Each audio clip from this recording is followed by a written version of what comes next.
Ce soir, avec Daniel Herrero, nous allons commenter l'actualité du jour et de la semaine. Et d'abord, J-2 avant le deuxième tour des élections régionales. Alors que l'abstention s'annonce une nouvelle fois record, la semaine a été marquée par les derniers meetings, les dernières tractations et les derniers couacs de la campagne. C'est notre feuilleton.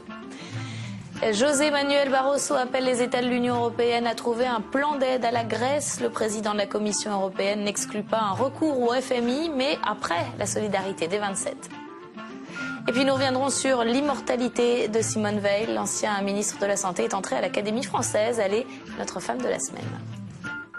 Et pour le reste de l'actualité du jour, voici le tour de l'info en images préparé par Saveria Rojek.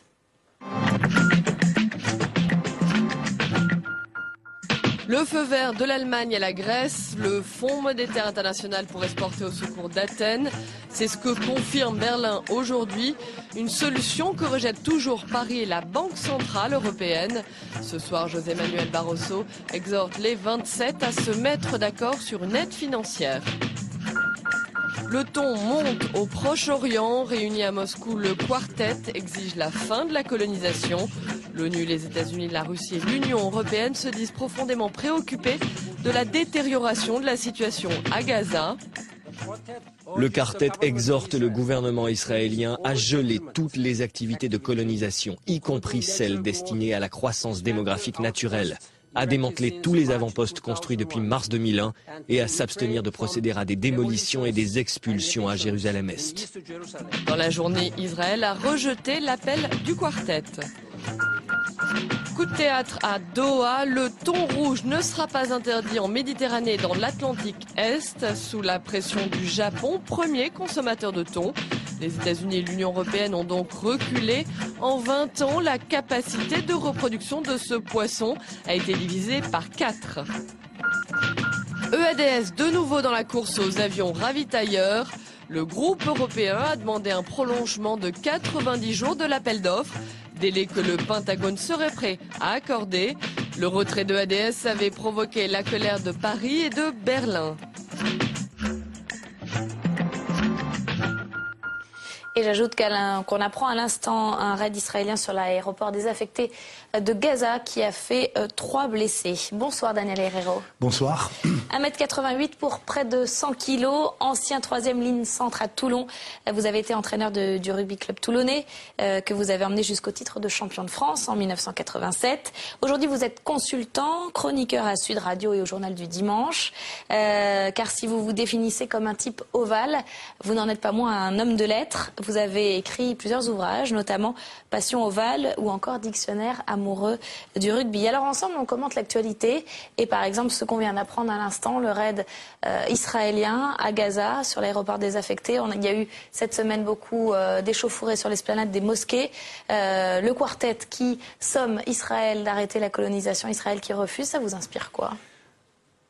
Bon, on voit bien que l'effervescence, elle est troublante. Il se passe, je dirais, en permanence des vilainies, des hors-droits, des approches suspectes, des filouteries, diplomatiques et de terrain qui sont quand même douloureuses. Tu sens bien que aujourd'hui construire à Jérusalem-Est, en territoire palestinien, c'est le début d'une galère noire et c'est toujours repoussé, me semble-t-il, l'espérance de paix qui est tellement fragile. Et là, 150 immeubles ou appartements ou petites villas, ça va remettre encore une couche, de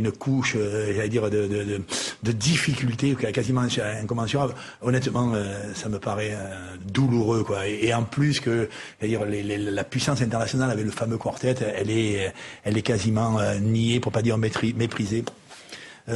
Mauvais temps, je dirais. Mauvais temps essentiellement pour les Palestiniens. Alors le feuilleton de la semaine, c'est la dernière ligne droite de la campagne des élections régionales avant le deuxième tour. Les tractations entre PS, Europe Écologie et Front de Gauche, les dissensions à l'intérieur de la majorité et le spectre d'une abstention record qui reparaît. Sophie Normand refait le film pour nous. Lundi, la campagne continue sur le terrain. L'UMP, tombée à son plus bas historique, se mobilise. Mais derrière l'entente cordiale, la majorité se fissure. Sur les blogs, les langues se délient. L'ancien Premier ministre Alain Juppé pointe du doigt le rythme effréné des réformes menées par le chef de l'État.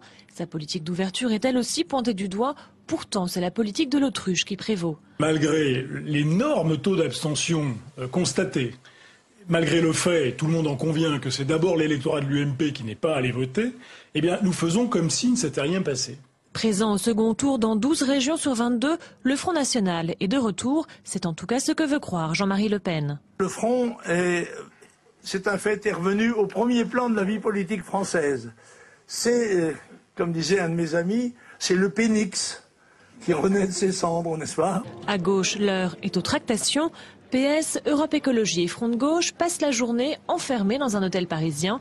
Objectif, s'entendre sur la fusion des listes régionales pour le second tour. Fin des négociations mardi matin, les trois partis de gauche parviennent à des alliances. Ce soir à 18 h, nous aurons des listes de rassemblement dans l'ensemble des régions de ce pays. Seul point noir sur la carte de France, la Bretagne et le Limousin. À droite, le Premier ministre rappelle ses troupes à l'ordre. Ceux qui choisissent l'entre-deux tours pour formuler des critiques sur l'action du gouvernement, de leur formation politique, ce ne sont pas des caractères bien trempés. Pour mobiliser les abstentionnistes, François Fillon fait glisser la campagne vers l'insécurité.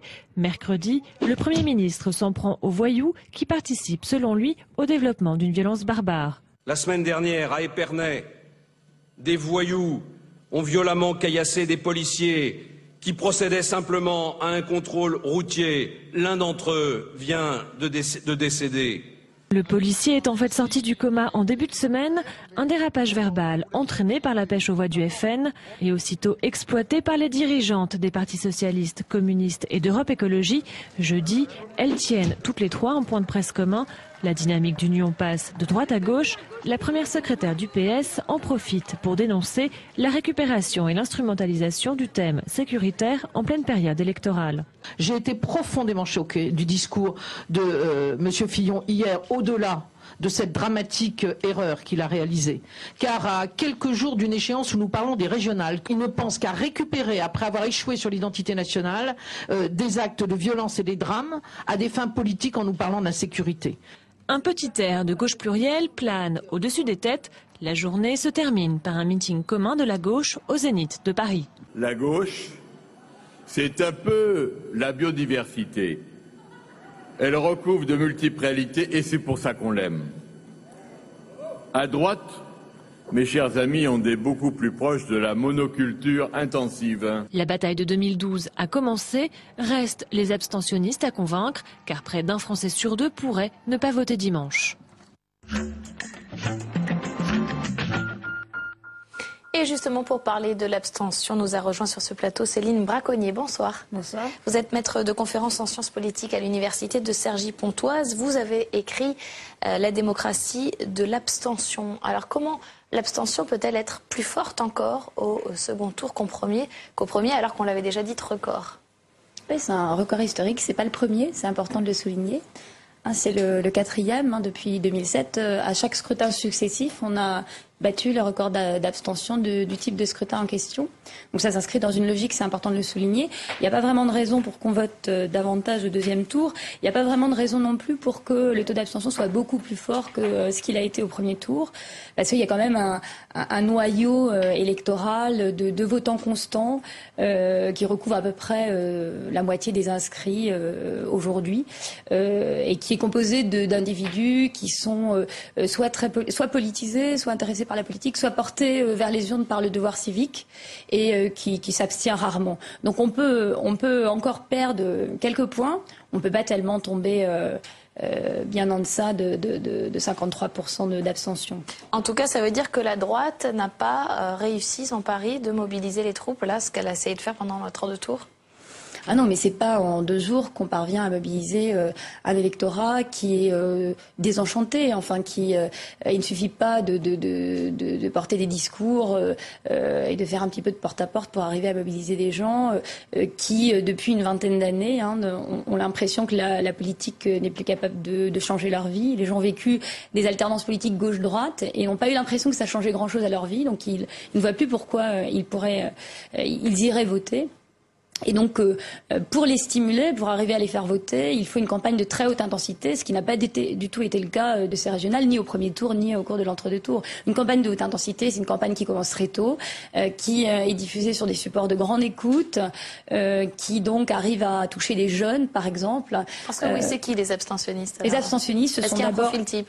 Oui, ce sont d'abord les jeunes, les très jeunes. Il y a eu, à ma connaissance, un seul sondage qui a été fait sur les abstentionnistes par Opinionway lors du premier tour et qui est assez concordant avec les études antérieures de l'INSEE sur le profil des abstentionnistes, qui montrent que les 2/3 des jeunes, les 2/3 des 18-25 ans se sont abstenus.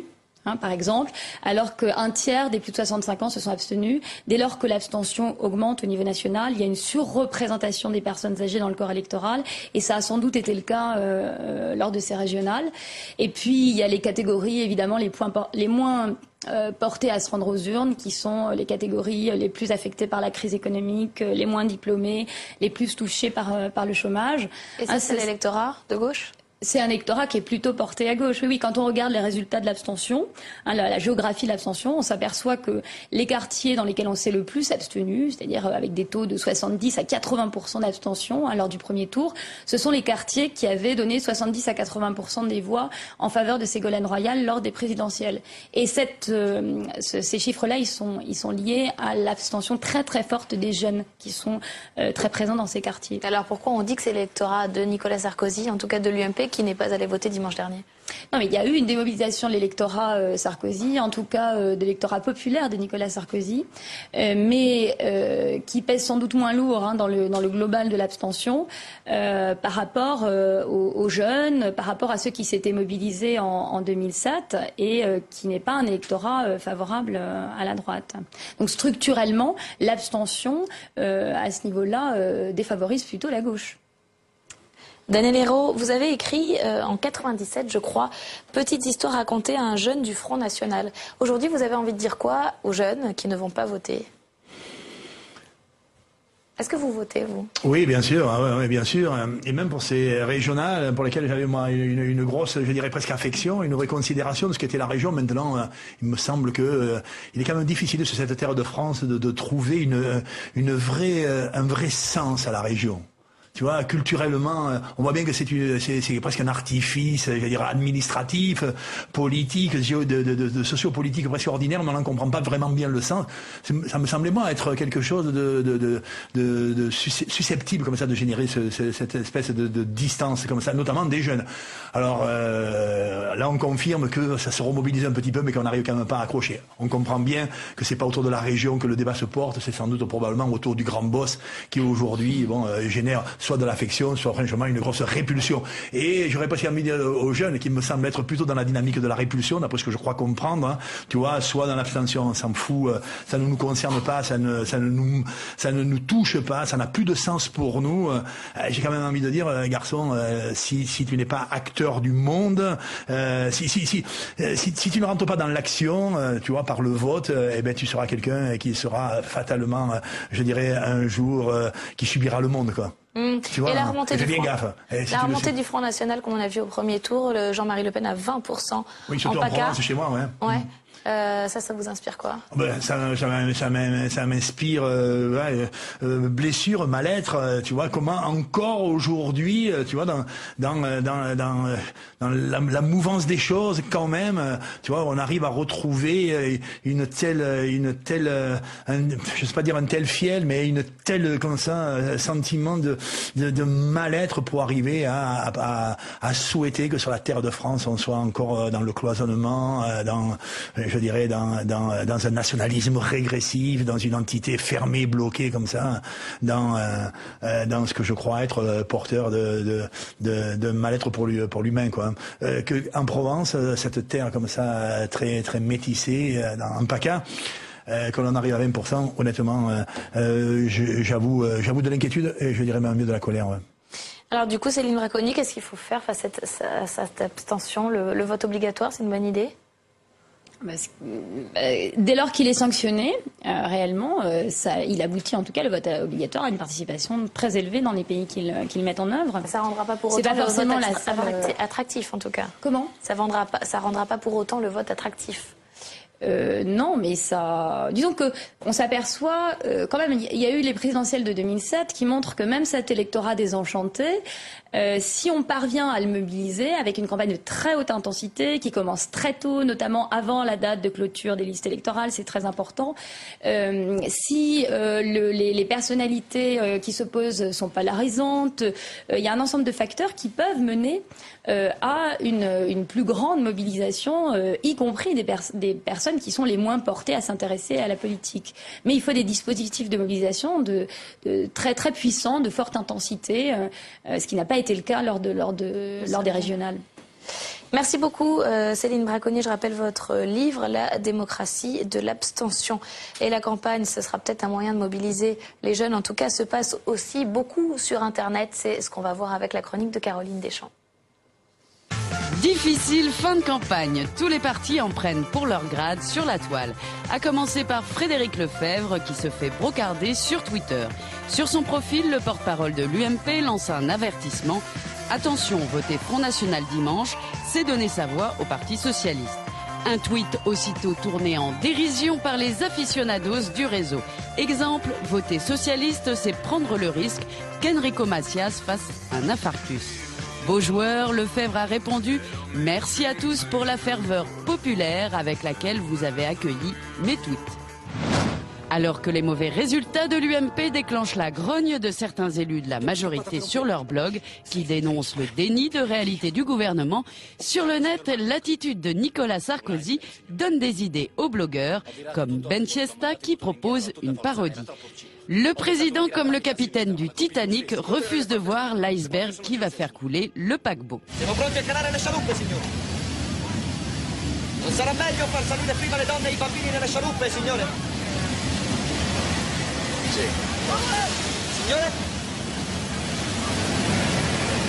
Donne e bambini per primi. Sì. Proprio qui. Va bene, ragazzi. Come ha detto il capitano, belli e allegri per evitare il panico. Danza nuziale.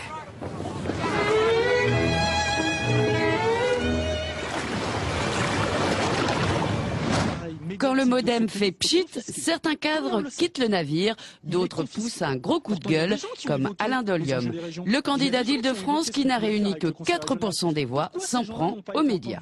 Vous, les médias, tout de suite, lorsque ma candidature s'est présentée, comment vous m'avez présenté? Comme le Barack Obama français. Ayez aussi conscience d'une chose. Tous ces jeunes qui... Non, attendez.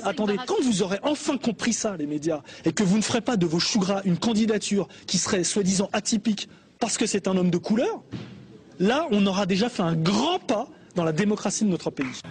Et il n'y a pas qu'au modem qu'on pousse des coups de sang.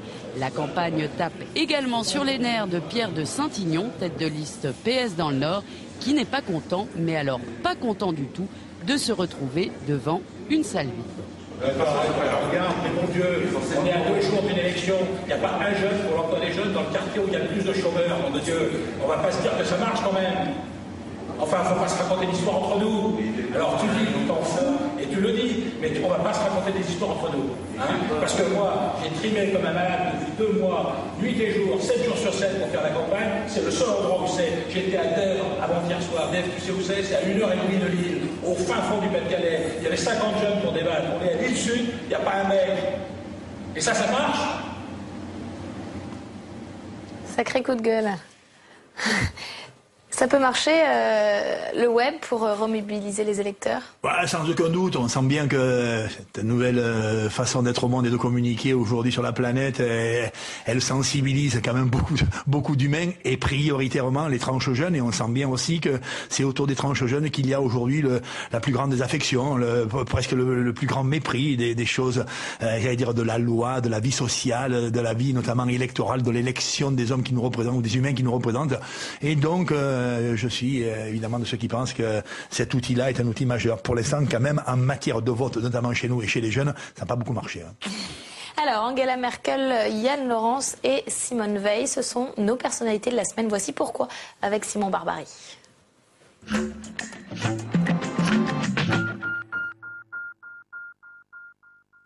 Simone Veil est immortelle. À 82 ans, la femme préférée des Français rentre à l'Académie française. Icône du féminisme et rescapée des camps de la mort, l'ancienne ministre des Affaires sociales a rendu un hommage émouvant à ses parents lors de son discours d'introduction. Moi que ne quitte pas la pensée de ma mère, jour après jour, 2 tiers de siècle après sa disparition dans l'enfer de Bergen-Belsen, je peux dire que, à moins d'une semaine de la libération du camp, c'est à elle que je pensais.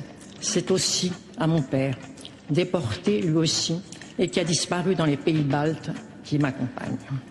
Après Marguerite Yourcenar ou encore Jacqueline de Romilly, c'est la 6e femme à entrer Quai Conti. Angela Merkel, pas vraiment solidaire sur le déficit grec. La chancelière allemande n'a pas mâché ses mots devant les parlementaires allemands. Elle propose carrément d'exclure de la zone euro les pays trop laxistes en matière budgétaire. La mesure, pourtant incompatible avec le traité de Lisbonne, vise directement Athènes. Georges Papandréou réplique, si le manque de soutien européen perdure, le Premier ministre grec demandera une aide financière au FMI. Un baptême du feu délicat pour Catherine Ashton. La chef de la diplomatie européenne s'est rendue en Israël et dans les territoires palestiniens. Contrairement aux États-Unis, la représentante de la diplomatie européenne n'appelle pas au gel des colonies, mais se dit simplement préoccupée par la décision de l'État hébreu de construire de nouveaux logements à Jérusalem-Est. Des prises de position on ne peut plus floues, de quoi raviver les critiques sur son inexpérience internationale. Tolérance zéro pour les hooligans. La mort de Yann Laurence, supporter du Paris Saint-Germain, véritablement lynché aux abords du Parc des Princes, a secoué la classe politique. Brice-Hortefeux tape du poing, la finale de la Coupe de France se tiendra à huis clos. Le ministre de l'Intérieur menace même de dissoudre les clubs de supporters. Quant au Paris Saint-Germain, son président Robin Leproux affirme sa volonté de renforcer les mesures de sécurité. Mal en point en championnat, le PSG n'avait vraiment pas besoin d'une nouvelle rupture avec ses supporters.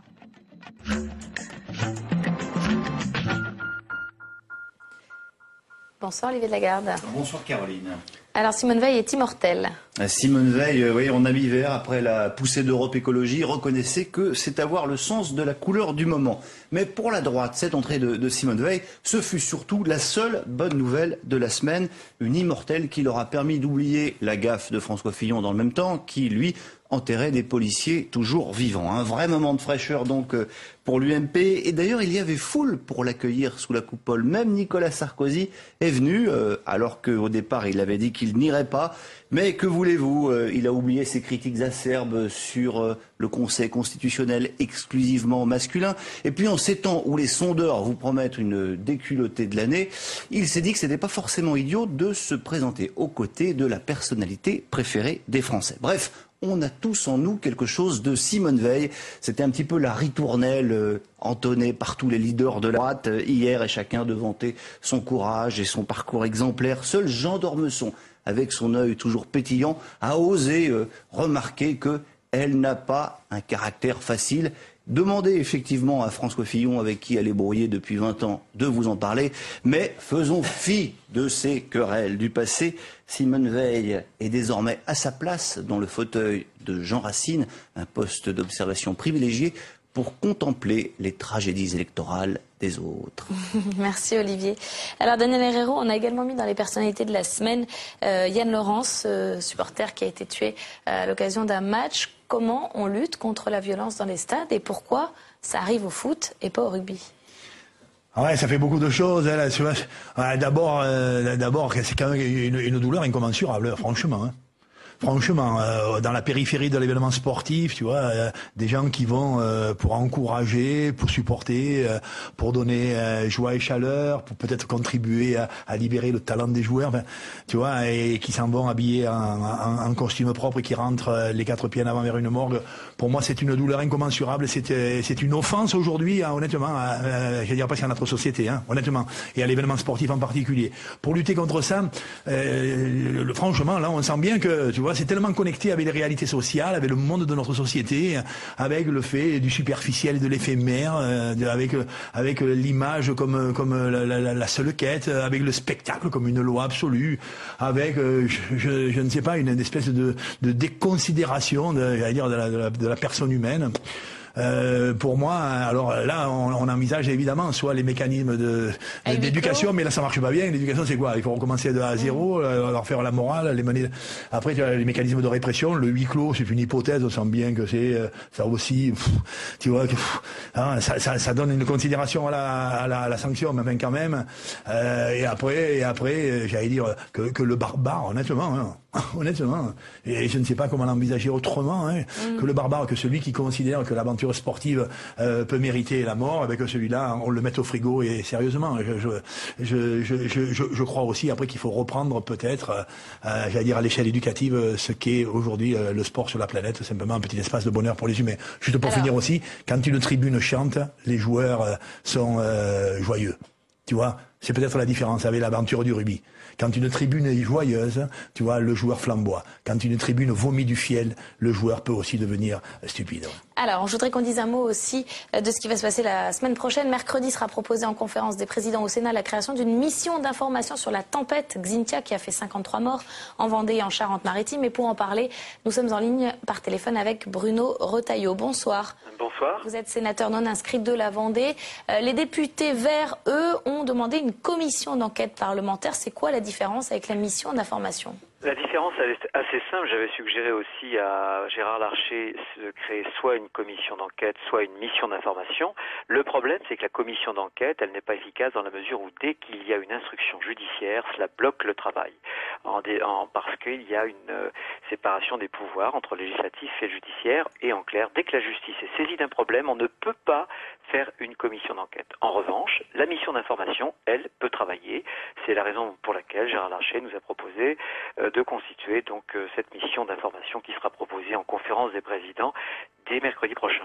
Alors, pourquoi vous avez demandé cette mission d'information? Qu'est-ce qui vous a choqué ou interpellé dans la gestion de cette tempête? Écoutez, sur le département de la Vendée, nous avons eu à déplorer 29 morts. C'est énorme, des familles, des tout jeunes, des plus anciens. Et devant un tel drame, on doit s'interroger. Et il est clair qu'un certain nombre de mesures devront s'imposer.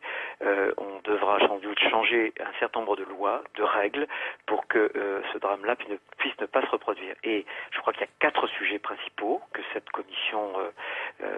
mission d'information devra étudier. La première, est-ce que les règles de prévention qui sont aujourd'hui établies sont suffisamment efficaces?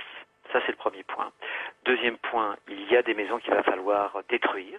Comment indemnise-t-on les propriétaires? Là, notamment, où les propriétaires et notamment un certain nombre de personnes sont morts noyés dans leur maison puisque la maison était complètement noyée dans l'eau. Troisième point. Le troisième sujet, l'urbanisme, notamment durcir les règles sur les plans de prévention des risques d'inondation. Et enfin, les ouvrages de défense et les digues.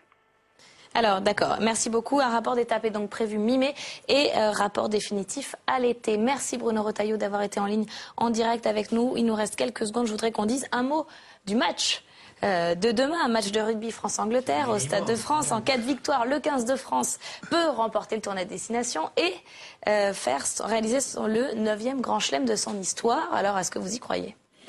Ouais, fatalement, on y croit par principe et par définition. Quand on est rugbyman de France, qu'on joue le dernier match sur la terre de France, dans le pré sacré, tu vois, de la plaine Saint-Denis, le Stade de France, et quand tu joues contre l'Anglais et qu'au bout du compte, tu as le Graal, quoi, tu vois, cette espèce de gloire qui t'attend dans un trophée ordinaire qu'on appelle le Grand Chelem, évidemment, on y croit. Après, quand tu joues contre l'Anglais, tu y crois, mais tu mets toujours des bémols. Et pourquoi c'est si spécial face aux Anglais, là? Ça remonte pas qu'à Aliénor d'Aquitaine, tu vois, ou à la Petite Jeanne qu'ils ont fait rôtir, ou à Austerlitz, ou à Waterloo, tu vois, ou à De Gaulle banni par Churchill. Ça remonte quand même à quelque chose qui est culturel. L'anglais, par nature, il restera probablement courageux. Mais il y en a d'autres comme ça, hein. Mais en même temps, il est titulaire d'un grand orgueil. Bon, mais ça, il y en a d'autres comme ça aussi. Après, il baisse pas facilement les yeux dans la tempête. Et puis, il aurait quelques petites tendances à la suffisance quand il est un peu dans la performance. Ce qui est arrivé souvent en rugby, puisque c'est lui qui a inventé le jeu. Donc, il nous a un peu tiré les oreilles pendant des années. Dans les 4 ou 5 dernières années, il nous a aussi maltraités. Il nous a tabassés, presque comme des poulpes. Tu vois, on a perdu deux demi-finales de la Coupe du Monde contre contre lui. Là, on l'a en belle. Il arrive un peu délabré. Il a laissé son Johnny aux portes du pénitencier. Son Johnny, c'est Wilkinson, c'est le meilleur buteur de la planète. Là. Voilà. Non, ils l'ont mis au frigo parce qu'ils estiment qu'il n'a mis que des chaussures dans ses yeux pour lire le monde, quoi. Donc c'est un peu insuffisant. Donc ils l'ont mis au frigo. Donc je pense que demain, les Français vont cueillir probablement avec les dents. Ça, c'est obligatoire. Ça veut dire avec beaucoup de courage et de combat. Mais j'espère aussi avec un trait culturel français qui reste l'impertinence et la créativité, quoi. Voilà, demain, en l'occurrence, les Français vont faire le grand chelem probablement en faisant un joli match. Ouais. On croise les doigts. Merci beaucoup Daniel Herrero d'être venu commenter l'actualité avec nous. C'est la fin de cette émission, mais la soirée continue bien sûr sur Public Sénat. À suivre, Jean-Marie Colombani invite. Très bonne soirée.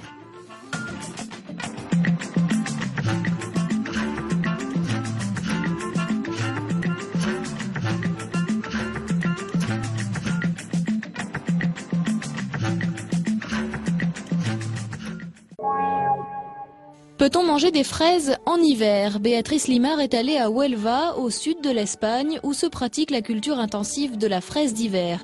Une production très coûteuse en termes environnementaux et sociaux. En Roumanie, j'ai un mari et des enfants. C'est dur pour ma fille. Elle a 5 ans. La rançon de la fraise, un documentaire qui remet en cause nos habitudes alimentaires, sur Public Sénat, samedi à 22 h, suivi d'un débat animé par Élise Lucet.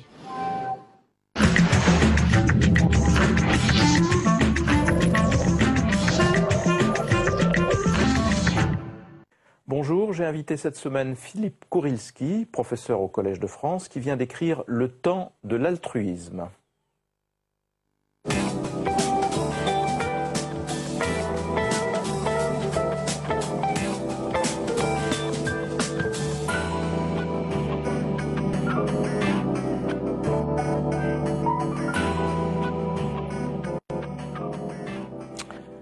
Philippe Kourilski, bonjour. Bonjour. Merci d'être avec nous. Vous êtes un scientifique, un grand scientifique, professeur au Collège de France. Vous êtes titulaire de la chaire d'immunologie.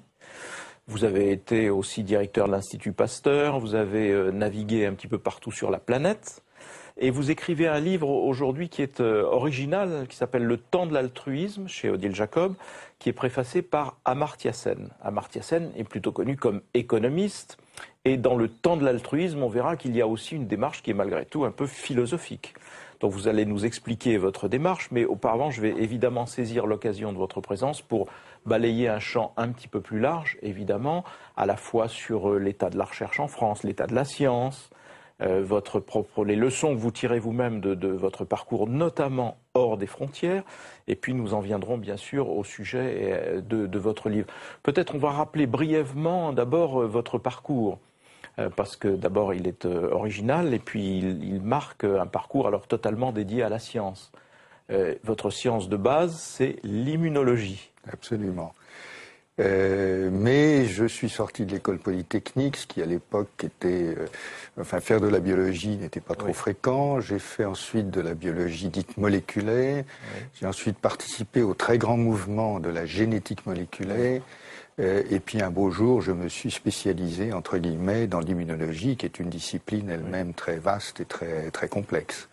Très complexe et en même temps décisive aujourd'hui. Enfin, c'est un des champs les plus, à la fois les plus pointus, les plus prometteurs aussi en matière de déboucher sur la médecine, ensuite sur la façon de soigner les gens. Ah, c'est l'un des champs très importants dans le domaine biomédical parce que le système immunitaire nous protège contre les maladies infectieuses, mais par ailleurs, il nous protège également contre certaines formes de cancer et de maladies